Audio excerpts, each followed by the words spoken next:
Hi friends, మేము గోకర్ణ వచ్చామండి. గోకర్ణ వచ్చిన తర్వాత మార్నింగ్ లేసిన తర్వాత కోటి తీర్థం దగ్గరికి వచ్చామండి. ఈ కోటి తీర్థంలో స్నానం చేసి వెళ్ళి దేవుని దర్శించుకుంటే మంచిదని చెప్పేసి విన్నాము. అందుకని గోకర్ణ అత్యంత పవిత్రమైన స్థలాలలో ఒకటి. ఈ కోటి తీర్థం అనేది గోకర్ణలో ఉండే స్థలాలలో పవిత్రమైన దానిలో ఇది కూడా ఒకటి అన్నమాట. దీనికి చాలా అందమైన మరియు గంభీరమైన పౌరాణిక కథ కూడా ఉందంటండి. కోటి దేవతలు గోకర్ణకి వచ్చి స్నానం ఆచరించారు కాబట్టి దీనికి కోటి తీర్థం అని పేరు వచ్చిందని నేను కథలో విన్నాను. అంటే కోటి దేవతలు స్నానం చేసిన పవిత్ర జలం కోటి తీర్థం. కోటి దేవతలు అక్కడ స్నానం చేసే అందుకే ఈ నీటిలో కోటి దేవతల శక్తి ఉన్నదని, కోటి దేవతలు స్నానం చేసిన తీర్థం అని, అందుకే ఈ కోటి తీర్థం అనే పేరు వచ్చిందంట అండి. కాబట్టి ఇక్కడ స్నానం చేస్తే ఈ నీటి పాప పరిహారం, మనోశాంతి, పితృదోష నివారణ, శివారాధన ఫలం పెరుగుట, మన యొక్క కుటుంబంలో ఎలాంటి కష్టాలు ఉన్నా శుభాలు కలగడం కోసం భక్తులు అత్యంత పవిత్రంగా ఈ యొక్క ఇందులో స్నానం చేస్తే మంచి జరుగుతుందని నమ్ముతారు. ఈ కోటి తీర్థంలో ఒక్కసారి స్నానం చేసిన గంగలో వేల సార్లు స్నానం చేసిన ఫలం లభిస్తుందని, శ్రీ మహాబలేశ్వరుని దర్శనానికి ముందుగా కోటి తీర్థ స్నానం తప్పనిసరిగా చేసి గోకర్ణలో కోటి తీర్థం పూర్తిగా పౌరాణికంగా అండి. కోటి తీర్థం గోకర్ణలో అత్యంత పవిత్రమైన తీర్థం. ఇది ఒక సాధారణ చెరువు కాదండి. కోటి దేవతలు స్నానం చేసిన పవిత్ర తీర్థం అని పురాణాలు చెబుతున్నాయండి. ఈ మహాతీర్థం ఎలా ఏర్పడిందంటే త్రేతాయుగంలో ఒకసారి దేవతలకు లోకంలో అభద్రత పాపాలు పెరుగుతున్నాయని అనిపించింది. అప్పుడు బ్రహ్మదేవుడు, విష్ణుమూర్తి, శివుడు, దిక్పాలకులు, గంధర్వులు, యక్షులు, సప్త ఋషులు అందరు కలిసి భూమిపై ఉన్న అత్యున్నత పవిత్ర క్షేత్రాలు ఏవి, వాటిని దర్శించుకుంటే మరింత శాంతి లభిస్తుందో తెలుసుకోవడానికి యాత్ర ప్రారంభించారండి.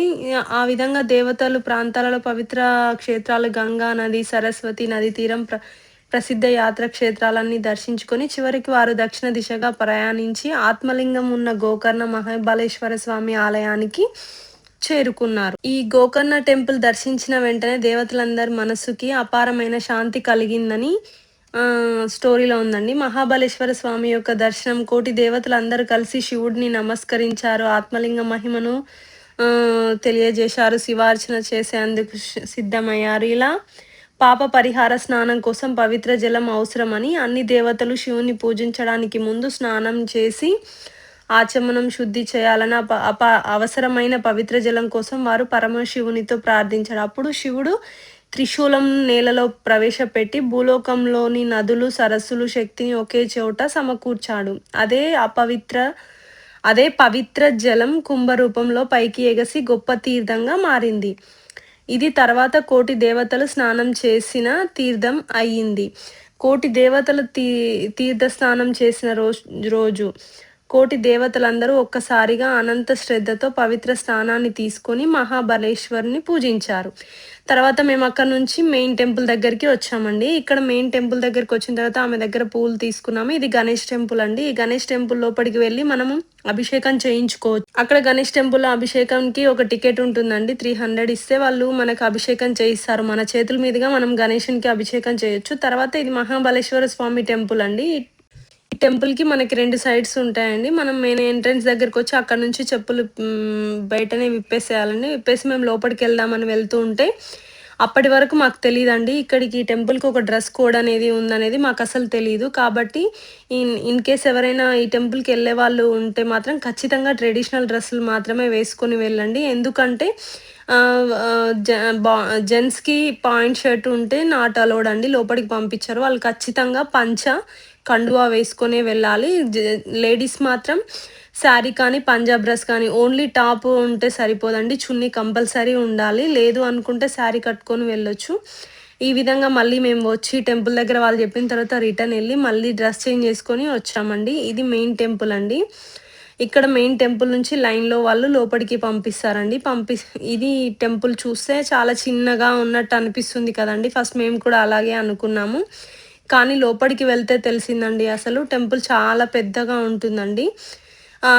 ఈ టెంపుల్ లోపలికి వెళ్ళిన తర్వాత మనకు ఒక ప్రశాంతమైన వాతావరణం కనిపిస్తుందండి. అబ్బా ఎంత బాగుంది, అది మాటల్లో చెప్పలేమండి. ఆ అనుభూతి అనేది మనం వెళ్తే తెలుస్తుంది, ఆ ఒక వైబ్ అనేది. ఆ టెంపుల్ లోపలికి వెళ్ళిన తర్వాత మేము వీడియో తీద్దామని ట్రై చేసాం కానండి, ఆ టెంపుల్‌లో వాళ్ళు వీడియో తీయడానికి పాసిబుల్ అవ్వలేదు. ఇక్కడ బయటంతా షాపింగ్ ఏరియా అండి. కాకపోతే టెంపుల్‌లో కొన్ని క్లిప్స్ నేను తీశానండి. మీకు వీడియోలో చూపిస్తాను. అసలు కాకపోతే టెంపుల్ దర్శనం మాత్రం చాలా బావుంది అండి. జస్ట్ ఇలా వెళ్ళగానే దర్శనం అనేది మాకయిపోయింది. కాకపోతే మేము అభిషేకం టికెట్ తీసుకొని అభిషేకం చేయించామండి. అక్కడ అభిషేకం చేయించొచ్చు. తర్వాత మనం వేరే పూజలు గూడా అక్కడ పంతులు వాళ్ళు చాలామంది అవైలబుల్‌గా ఉంటారండి మనకి. మనకి ఏ పూజ కావాలో వాళ్ళని అడిగితే వాళ్ళు చెప్తారు. దానికి అమౌంట్ మనం కట్టిస్తే టోకెన్ తీసుకొని మనకు పూజ చేయిస్తారండి. మేము కూడా ఒక పూజ చేశామండి. అంత దూరం వెళ్ళాం కాబట్టి పూజ చేద్దాం అన్నట్టు ఒక పూజ అయితే చేశామండి. అక్కడ అర్చన చేయించుకొని పక్కన ఇక్కడ మనకు టెంపుల్ కరెక్ట్ గోపురంకి ఎదురుగానే మనల్ని కూర్చోబెట్టి పూజ చేస్తారండి. మాకైతే చాలా అనిపించింది. ఇంత లోపలికి వెళ్ళి పూజ చేసే ఫెసిలిటీ ఉండదు. జస్ట్ ఓన్లీ దర్శనం చేసుకొని బయటికి రావచ్చు. ఇక్కడంగా బయటికొచ్చేసారండి దర్శనం చేసుకొని.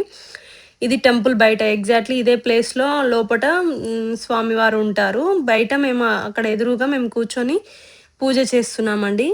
ఇది మెయిన్ టెంపుల్ యొక్క గోపురం ఇవన్నీ టెంపులే. చాలా పెద్దగుంటదండి టెంపులు. పైన చూడండి గోపురం గూడా చాలా పెద్దగుంటుంది. అసలు ఏముండదు అన్నట్టుగా ఎంట్రన్స్ దగ్గరుంది. కాకపోతే లోపల చాలా విశాలంగా ఉంటుందండి టెంపుల్. మనం ఎంత సేపైనా ఉండొచ్చు.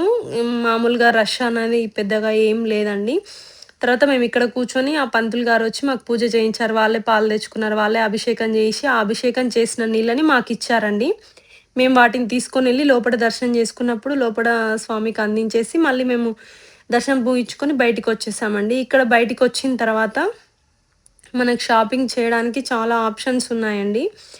ఇక్కడ మెయిన్‌గా మసాలాలు ఇవన్నీ బాగా ఉన్నాయండి ఇక్కడ. తర్వాత అక్కడ దర్శనం చేసుకున్న తర్వాత మనము బయటికి రావచ్చండి. నిజంగా అట్లా దర్శనం చేయించి అవే వాటర్ మనకు దేవుడి మీద మనం పోసేసి రావచ్చండి. అసలు ఎలాంటి ఆబ్జెక్షన్ అనేది ఉండదు. దేవుడిని టచ్ చేస్తామో, చేయమో అన్నట్టు అనుకున్నాం గానీ, మేము వెళ్లి దేవుడిని మన చేతులతో వాళ్ళే టచ్ చేపిచ్చి పంపిస్తున్నారండి బయటకి. నిజంగా అది నాకు చాలా అనిపించింది. తర్వాత బయటకొస్తే ఇక్కడంతా షాపింగ్ ఏరియా అనమాట. ప్రతి టెంపుల్‌లో ఇవి కామన్‌గా ఉంటాయి కదండీ! కాకపోతే ఇక్కడ ఈ టెంపుల్‌లో కొన్ని ఇది మిర్రర్ అండి వెరైటీగా ఉంది. మనం ఎటన్నా ట్రావెలింగ్ పర్పస్ వెళ్తుంటే హ్యాండ్ బ్యాగ్‌లో పెట్టుకోవడానికి మాత్రం చాలా ఈజీగా ఉందండి. తర్వాత ఇవన్నీ వేణుగులు ఇవన్నీ ఇంట్లో డెకరేషన్ లాగా పెట్టుకోవడానికి బావుంటుంది. బ్యాంగిల్స్ అండి అలాగే ఇవన్నీ మొత్తం బ్యాంగిల్సే. బ్యాంగిల్స్ ఐటెమ్స్ ఉన్నాయండి. కొన్ని ఒక్కొక్క డిఫరెంట్ ఐటెమ్స్ ఉన్నాయి. తర్వాత ఇవి చూసిన తర్వాత మేము ఇలానే బీచ్‌కెళ్దాం అన్నట్టు అనుకున్నామండి. కాకపోతే మనం ఏమైనా షాపింగ్ చూస్తే అంత ఈజీగా వదిలిపెట్టం గదా! ఆ విధంగా కొద్దిసేపు ఇవన్నీ చూసానండి. అన్నిటిలో నాకు కొంచెం బెస్ట్‌గా అనిపించిందంటే ఇవే అండి. ఇడ్లీ కుక్కరు చిన్న పిల్లలు ఆడుకుంటారు గదండీ!